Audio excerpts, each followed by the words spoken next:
Today, we're diving deep into the heart of workplace culture, branding, and the growing disconnect between employees and employers. It is no secret that trust in the workplace is broken.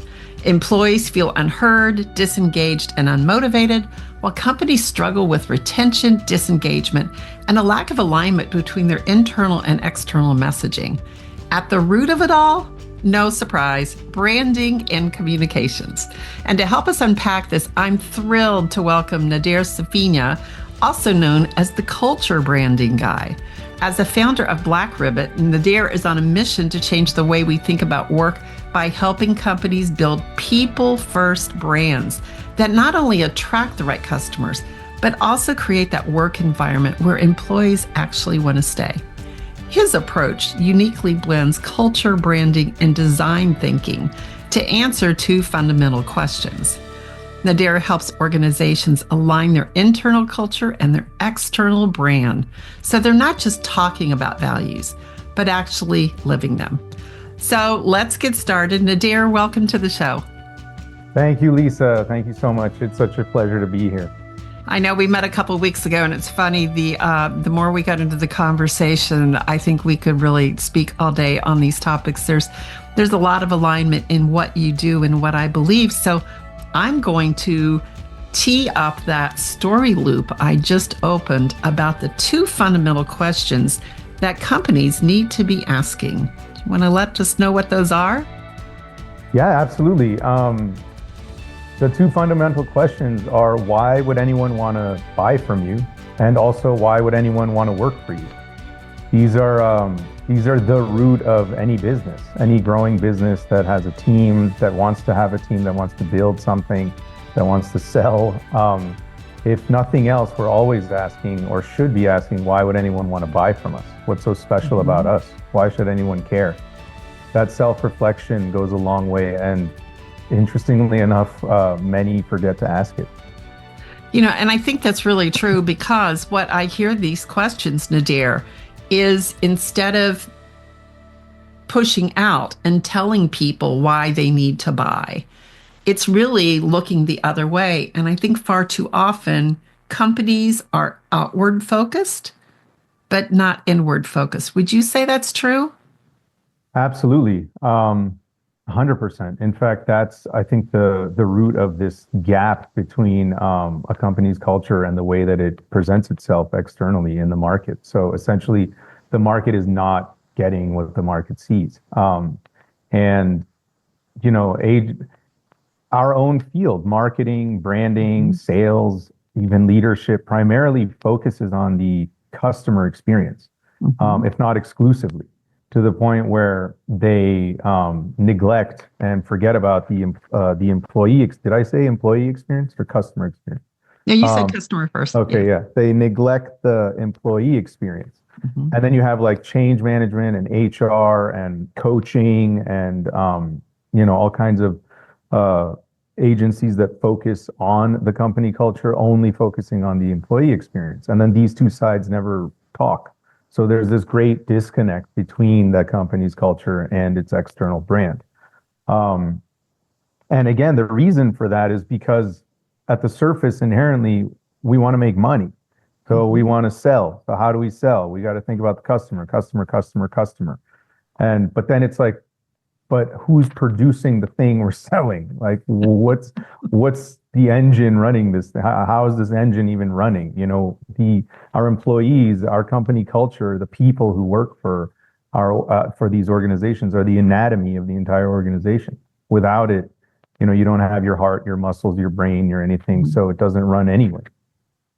Yes. And you know, Nader, all the work that I do where I care about cultures where people want to work, where I try to bring a tool to help those companies or help consultants use that tool, I have never seen anyone who is in this niche that you have. It's a very unique one, but it's a very needed one where you are intersecting branding in the workplace. So I'm very curious. There has to be a story of something that led you to this. This is not where we find thousands of people doing this. Yeah, it's I appreciate you pointing that out, because I haven't found anyone else doing it either. It's interesting.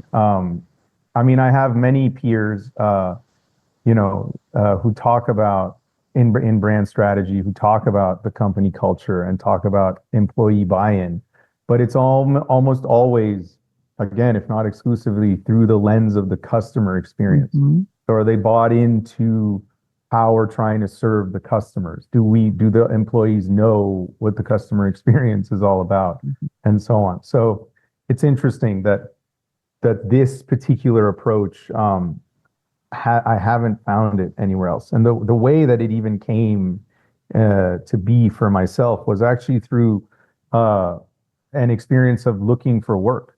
When I say when I describe the company culture not being reflected in the same company's branding, I always say the first place you can experience that disconnect is through applying for a job. Mhm. And you'll almost instantly experience the lack of experience that they claim you will have, like the values that they put on their website or all the messaging that you read or whatever, um, is not what you're experiencing right off the bat. Not to mention, when's the last time you read a job description that actually addresses your how that job will impact your quality of life? Mhm. Um, Probably never, if ever. No. And like, it's so to get to what sparked this whole thing, in 2021, I had a pretty bad year. I mean, 2020, the year COVID came about, was actually not so bad for me as far as the business went, but 21 was really bad. It was also the same year of the Great Resignation, and I applied to like 460 jobs, Mhm. and in about 6 months, and I got one interview, and I got 20 or so, 20 or 30 denials, but it was all from a bot very clearly. There was no feedback. And, um, one, I think as humans, we require feedback to adjust. And then as a designer, it's like, it's like taking away my oxygen if I don't have feedback. So, it just started creating, I felt like I was in a black hole with no mirrors. And the point is, I'm not even trying, I don't want like answers. I want to know, I want a mirror. I want to know what I'm doing wrong. Like, tell Mhm. me what I'm doing wrong, how I can change to potentially position myself to get a job. And even recruiters were like, no, your resume is great. Everything is great. I'm like, clearly that's not the case. And anyway, long story short, I started asking, what is this? Why is this even happening? And it was just enraging me. I started feeling insane, and I started speaking to a lot of people, and apparently this was, consistent across the board. A lot of very talented people were experiencing the same thing. Meanwhile, people are like quitting jobs left and right. And I'm Right. like, excuse me, I'm looking for a job. You guys are quitting. Like, what is going on here? And then there's supposedly all these jobs available. So I'm like, why can't us we who are looking for work find work? And so, anyway, I start digging and digging and trying to just figure it out. And through all the articles that were coming out as a result of the Great Resignation, really shining a light on the problem with this archaic model of leadership and management and so on. And corporate culture is a sort of taboo word because it's it's sort of agreed upon that people, employees within corporate culture, specifically that word corporate, are treated like numbers and cogs and Mhm. just tools. And so there's no sort of empathy or sympathy around whether they keep their jobs or not. They're just ready Mhm. to cycle that through. And that just really upset me. And I noticed this great disconnect. And it's kind of where all of this began, this notion of culture branding. Yes, and I really want to pick up on when you talked about the word corporate, because when we think corporate, we immediately think numbers, profits, Yeah. it's all about the data. And where are people in that? We're not really looking at that. And so when you look at who is creating those profits, who is creating that data, all of that, it seems like there are blinders on to look at that. So, as you said, customers bring in that money, but we've been ignoring our people. So, I think you've really hit on to something, particularly as we approach, there's going to be less people in the marketplace, whether people Yeah. retiring, uh, our population's going down of those entering the workforce. So I think you've really hit on a really topic here. But, I think, Nader, companies claim to be very open, transparent, and people first. Who are they talking about? When you mean when they say they're people first? Yes, like who are they talking about? What people Yeah. are they referencing? Yeah, it's that's actually the question because Mhm. when you start sort of peeling the layers, it tends to be there are certain okay, there are certainly companies that are doing it better than others. Like for example, if we talk about the B2C space, Patagonia is Mhm. very well known for its company culture. It's the way it takes care of its people and so on. Virgin is Mhm. also a very well sort of respected company. If you go on the B2B side, Salesforce Mhm. is doing really well. Deloitte is an interesting case study because it's positioned as such and it actually has some of the strongest programs surrounding company culture when it's implementing them into other companies. But it's a very big, very sort of segmented company. So internally, there's a lot going on. But as far as who they're talking about when people talk about or these companies talk about people first, I in my experience in my own studies, it's basically just words. Um, at the end of the day, they're telling you something to influence the buyer. And so again, you'll experience this. When I say you, I mean people who apply for jobs at these companies and enter the the walls, enter the organization and start experiencing that. It's what do they call it? It's like the honeymoon phase. When you get hired at a company, you're kind of in this, I think you said that, or you and I were talking about that, where Mhm. you're like in this honeymoon phase for the first few months. Maybe it's like, because you're new, maybe it's like 6 months. That's pushing it. Usually it's about Mhm. 3 to 4 months. But like, if you're lucky, it's like 6 months. And lucky is an interesting word there too. But you'll start noticing the sort of clickiness or the actual culture of this place.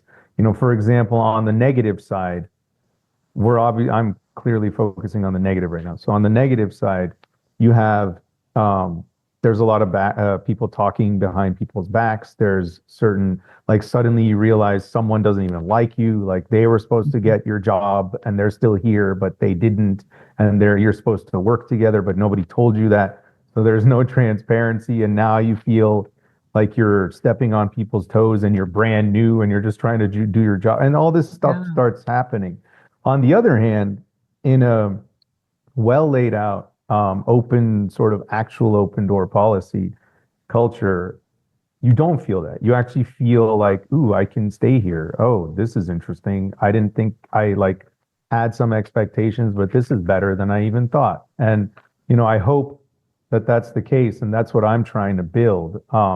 But bottom line, to answer your question, majority of the time, when they're talking about people first, it is sort of reflecting that disconnect where they're saying something Mhm. but doing something else. Yeah, it's kind of like the companies that have the mission statement on the wall and nobody knows Yeah. exactly what it means and how it applies. So, you did reference earlier a little bit about job descriptions. So, Mhm. you pointed out that they're more, I don't know, like project briefs, something like that, than descriptions of a fulfilling career. So, what does that look like and how does that impact employee engagement? In its current form. Yes. Hmm. Yeah. So what's interesting about the job description realization is that I only just realized that in the last year. Even through all my analysis, that part, I was talking about, you notice the disconnect when you start applying for jobs, but the job Mhm. description itself didn't come to light for myself until about a year ago. And it became one of the main questions I started asking prospects when I entered jobs and projects. And everybody's just like, what? I never thought of that. I mean, everyone's taken aback because the way that we are trained, and we've all been trained to read job descriptions, Mhm. is almost through the lens of gratitude.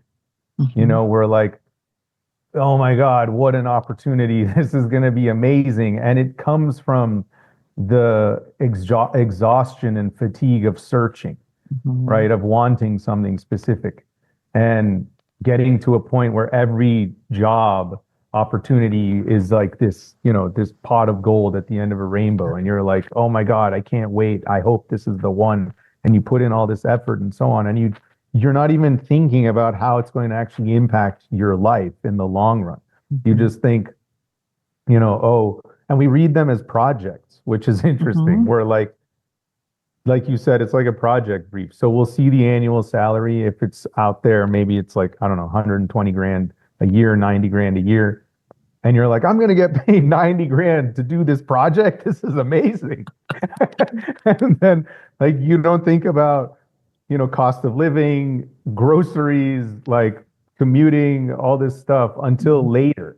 And um and that wastes a lot of people's time and energy. The fact that we Mhm. don't think about it until later.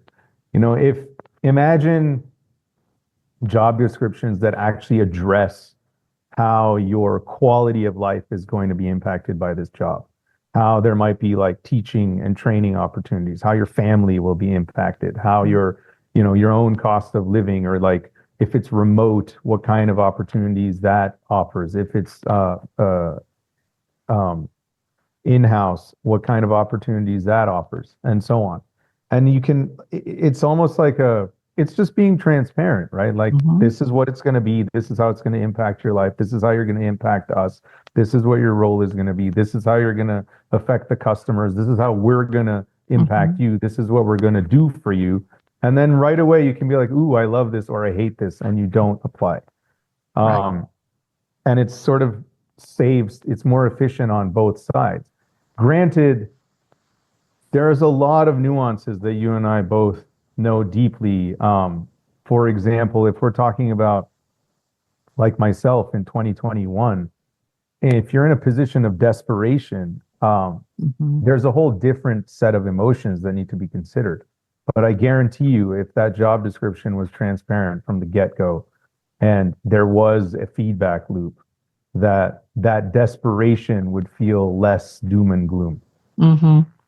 Yes, and I'm thinking, like reading a typical job description, the company knows what's going to be required. They're going to Mhm. know some of the nuances, the ins and outs, the benefits of, you get to work with cross-functional teams or, things like that as far as professional enrichment as well, or flexibility to be able to attend your children's after-school Yeah, activities, something like that.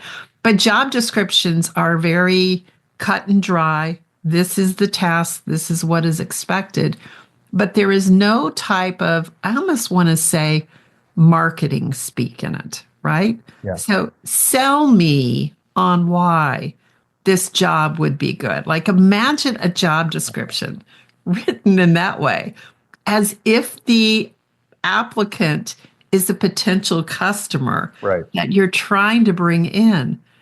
That would just, can you imagine looking at a job and seeing that? That would really like blow our minds. Yeah, absolutely. In fact, there's a concept that again you and I both know of well, which is treat your employees like customers. A Mhm. lot of uh, many leaders, in fact, do have that philosophy in mind, but at the same time, it's one thing to talk about it, and it's another thing to embody it and enact it.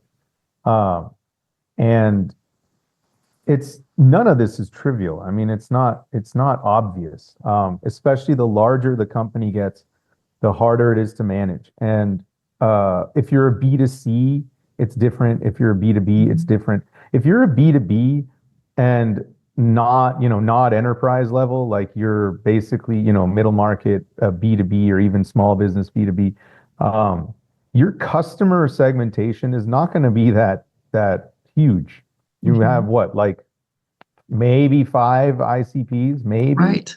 Um, but your employee segmentation is going to be very complicated always because you have, let's just assume, I don't know, let's even for the sake of argument and keep it simple, you have five departments, right? You have like IT, you have marketing, you have operations, finance, and legal or something. And within each of those departments, you have different personality types. You have, extroverts, introverts, management types. You have production types, and so on. This is like you're starting to get very complicated in terms of who's working here, what kind of people we want here, why do we want these kinds of people here, why should they care to work here, how can we attract them based on their personalities. It gets very granular very quickly. And if you can create a narrative, to your point, that treats them um, in a way that we need you as much as you need us, then there starts this mutual conversation starts developing, and then you can start creating these tactics on how you actually present that externally and like how that reflects your company culture in the world to make sure that everybody, customers included, understand what kind of a place you are. Yes, And that and impacts your brand it completely. does. It does. Yeah. So I want to take a sidestep here because you and I are both in the branding world. So we understand what that is. But a lot of people, when they hear brand, Nader, they think logo, Yeah. color.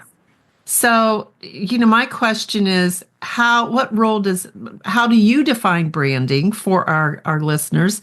And what role does branding play in making people feel valued at work? Sure. I mean, excuse me, branding, I always fall into Marty Neumeyer's definition because it's the most clear one. It's, a brand is how we feel about a thing, a person, place, or thing. And it's actually, this is what's interesting about branding is when you and I will say we created a brand when we talk to customers because that's the only way to make it tangible. But Mhm, we're not creating a brand. The audience is creating the brand. mhm, It's not up to us to create the brand. It's when we talk about a brand strategy, we're talking about a plan, a map. It's a mhm, destination. We as brand strategists really only have the power to influence mhm, people. We can't make them do anything. We can influence as much as we can based on informed opinions about who they are, where they are, what kind of life they lead, and so on, to ultimately get in front of them and understand what they care about to be able to frame this organization in a way that speaks to their values, right? And then they start creating the brand in their minds. They say, "Oh, Black Ribbit is is an agency, is a company that values empathy, compassion, and deliberate action, and they're very reliable, and they want us to experience something like compassionate design." And that that's like all we can really do, and then just keep maintaining that. If we were, if you talk about a brand as an individual, what do? You just keep showing up. That's how you influence people. They're like, oh, this dude always shows up and he always looks like that and he always says this. I can count on him for X, Y, and Z. And it's the same thing. Um, so how,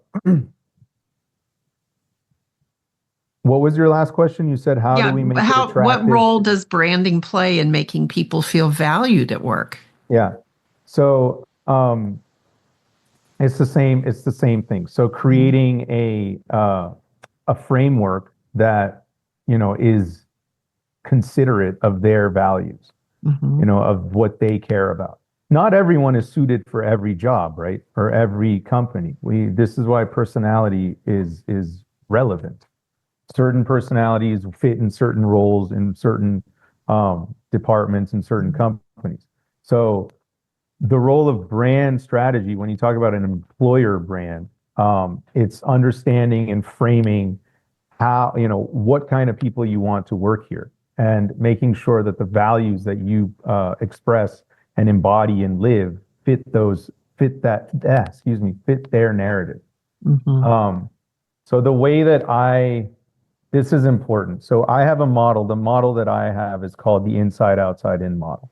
It's what I created a couple of years ago. That's the root of this culture branding approach. And the reason it's called this is because we start with the inside, which is the organization, the leadership, the founder. What is this all about? Where did this start? What is the history? Where did this idea come from? What compelled you to do this? Who are you trying to serve? Why are you trying to serve them? What is upsetting you so much that you created this thing that you want to change the world with, and so on.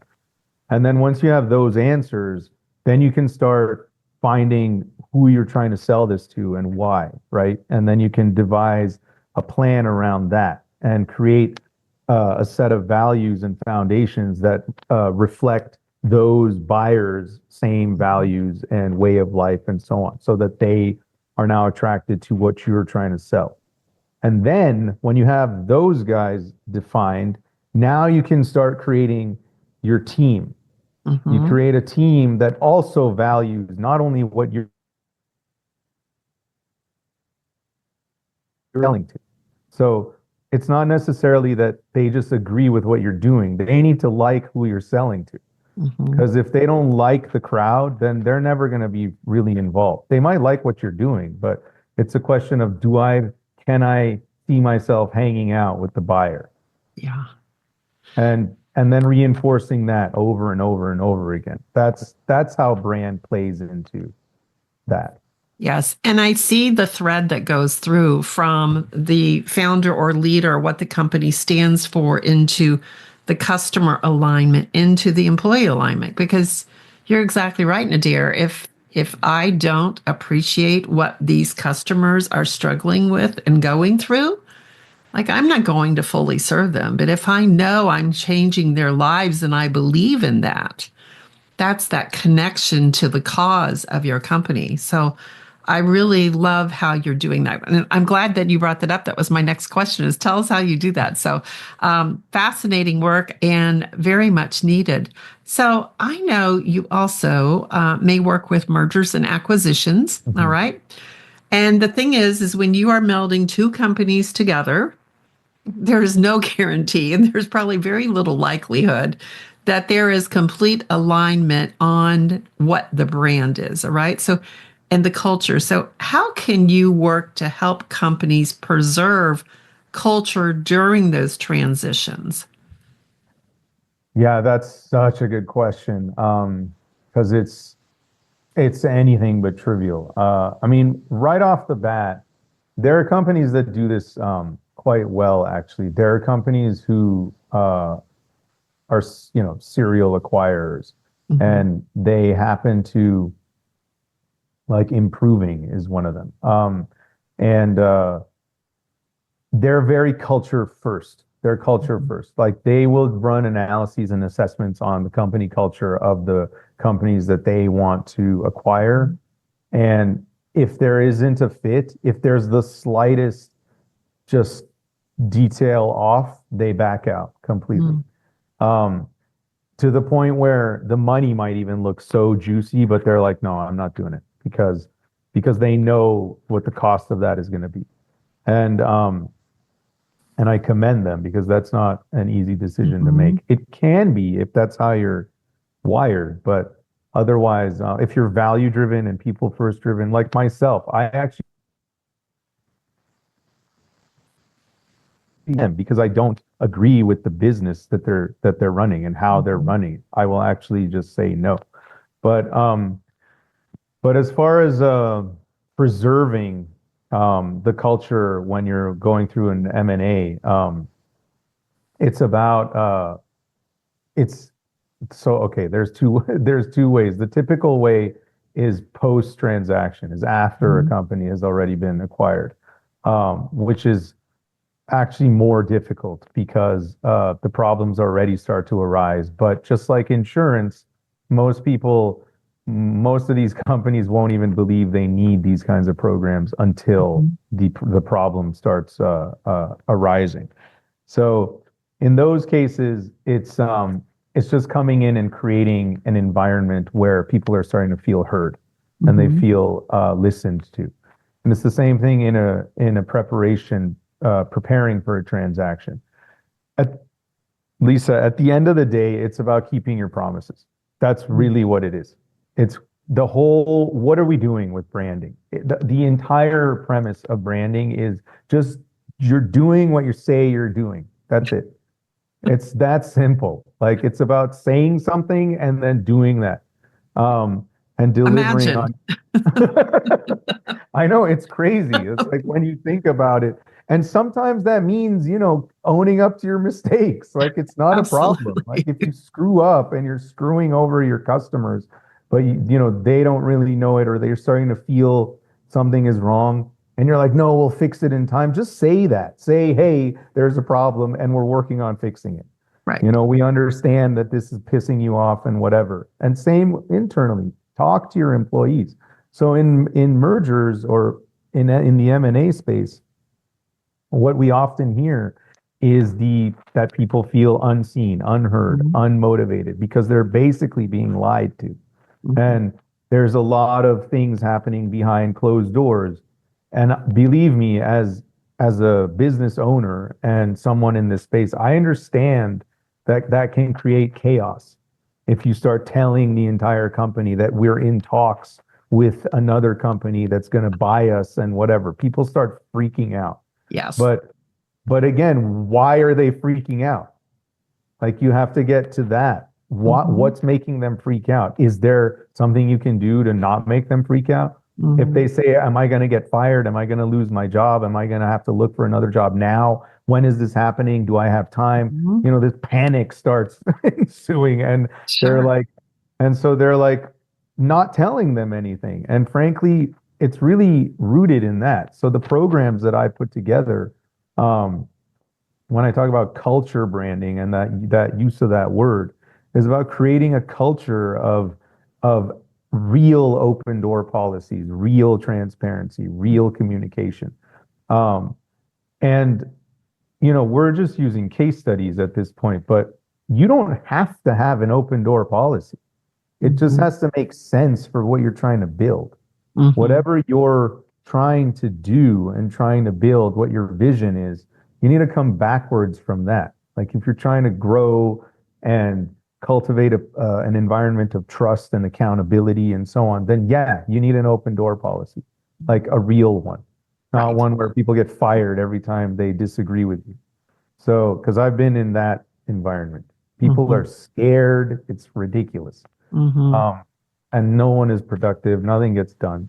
So that's what I try to implement, what we do right off the bat. And what's really cool about our process, Lisa, is that everybody, including, middle management and employees and teams, feel part of the process right away, like Mhm. during the process in the Yes. first few weeks from us entering the doors. And it's not like after 4 months later, what are these guys doing here? They keep asking us all these questions. I don't understand. So I hope that answered your question Yeah. because, yeah, No, it is. There's a lot of uncertainty around an M&A when it happens, and you can look at it from the preventative side, or you can look at, okay, what's the mess that we have afterwards, and how are we going to remediate that? How people feel about the company? Because I think, Nader, you said earlier too. Culture is what is created as a result of how we treat our right. employees, of how they're engaged. So I know we spoke before, and I really want to bring this out. Is you offer a 72-hour brand sprint. Mhm. for a particular sector. Do you want to tell us a little bit more about that? That sounds like something that, people like to get in and get things done fast. So tell us what you can do in 72 hours. Yeah, that's awesome. Thank you for asking that. Yeah, the 72-hour brand sprint is really designed for younger companies. Hmm. So, if you're, 3 to 5 years old, maybe you're most likely a startup at that point. Hmm. Making, you're just starting to graze about seven, no more than 10 million a year. Um, and you have it's designed for companies and founders who know what they want to do. Like they know what they want to sell. They have their product created.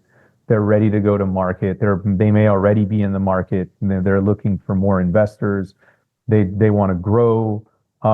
Maybe they have 20, 30 employees, most of whom are probably in R&D or technology. Hmm. Um, and they're just looking to basically, I hate this phrase, but it's relevant. Take it to the next level, Yes. and because it's so overused, but that's what it's for. It's you want to kind of catapult your growth rate in a rapid way, and the 72-hour brand sprint basically gets you. It's a founder to founder offering, so it's Mhm. me and the founder of this company.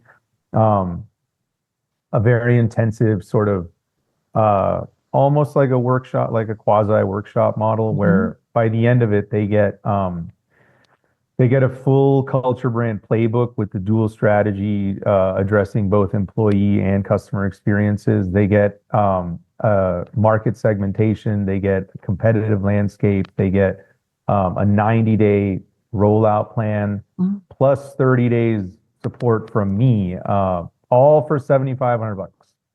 Wow. Um, and it's an insane deal That is actually, amazing. but very high value. Um, and ultimately, again, it's one-on-one. It's with me Mhm. personally.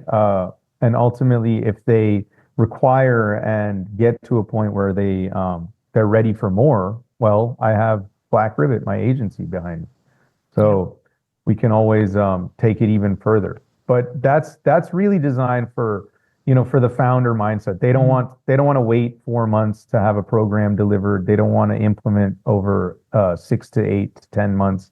They want something yesterday, and they want Mhm. something feasible and quick. And it's been it's been really good. It's been attractive. It's been working out quite well. Yes, and I think, for a company that is at that stage of growth, that really, they've got to get everything aligned. They've got to get the experience for the customer and the employee all aligned so we can get everything clicking together. That is incredible value, Nadir. And I think the other part of it that I like is that's going to give you the foundation to accelerate to get to Yeah, that next level as we're talking, right? that's Take right. it to the next level. um no, that's amazing to have that. And I think so many people, when they get caught up with brand, they get caught on that. But I think the idea is, what is my reputation to the customer? What is my Yeah, reputation to the employee? What are people saying and reading on Glassdoor about our company? And we wonder why it's hard for us to attract people. Is we can't look at people as disposable anymore, thinking that they're going to go away and not hurt us, because there are lots right. of ways that they can impact our ability to attract new people. So my question to you with this is, if a company is listening today realizes that they have a culture problem, right? They're having a hard time keeping employees, or they're having a hard time attracting them, or people fall off. What's the first thing that you would recommend they do to start a change? Ask themselves if they would work for them. Mm, Say, wow. would I work here? Yes. That's That amazing. that's the first thing I would ask. And I got to tell you, I've actually asked that question, and I've heard no. Hmm. I've heard someone Yeah. say no, I wouldn't, and I go, well, let's start there. Why wouldn't you? And then some people, it's actually a really good first step because it's instant self-reflection. And some of those people who have a strong mindset will be like, because I would hate working for me. Yes. And then I go, okay, again, let's go there. Let's start there. And because at the end of the day, any sort of organizational change is a top-down Hmm. approach. It starts with leadership. And granted, the the stimulus starts at the bottom, Hmm. the what's going on, the catalyst rather is at the bottom. The new entries to the workforce, Gen Z, God bless them because they don't take any crap from anybody. And it's what's creating all of this change. It's Hmm. it's all this, you know, feathers being ruffled on the bottom, and leaders are starting to notice. Everyone's starting to notice because Hmm. they have to create environments that are different, that are, for lack of a better word, warmer Hmm. and more understanding, more just human, as it were. Yeah. Which is ironic because we're entering the age of machines. So that's a whole other Yeah. conversation. Well, and that's why I so strongly believe in bringing humanity back to business. And one of the Yeah, reasons I invited you on this show is that we have to remember that we are still people. We cannot hand the keys to our humanity over yeah, to the machines. So, Nader, you are doing amazing work. We have a direction and a clear direction that you've painted for us of where we need to go. But the problem is we are not equipped to do it without help. We don't know where to start. So I'm so grateful for you being with us today. If people want to know how to reach out to you, what's the best way to get a hold of you? yeah. And thank you so much, Lisa. It's always a pleasure to talk to you. I am very easily found. You can find me, just Google me, honestly, Nader Safinya. Otherwise, my company website, blackribbit.com, and also LinkedIn. I'm quite active on LinkedIn. It's again just my full name. Um, and yeah, I'm very responsive. So you will get a direct message from me if you reach out to me. All right. Well, this is so great, such a great conversation. I'm so glad we could find time together to meet and talk about this today. I'm sure it won't be the last one. So thank you, Nadir, for being with us. Same here. Thank you so much, Lisa. It was a pleasure. All right. So I am so excited for people like Nadir who are seeing a need in the marketplace and seeing where humans want to contribute. They want to feel valued. They want to be part of something bigger, but something is holding them back. And a lot of times the company doesn't realize that they may have the solution. So I'd like to invite you, if you enjoyed this episode, to please share it. Reach out to Nadir and let him know. All the links will be in the show notes. So until next week, go chase your passion. It will lead to your purpose and help you show up as that personal brand of integrity. Here we are in 2025, still searching for the way to our legendary self. We'll see you here next week.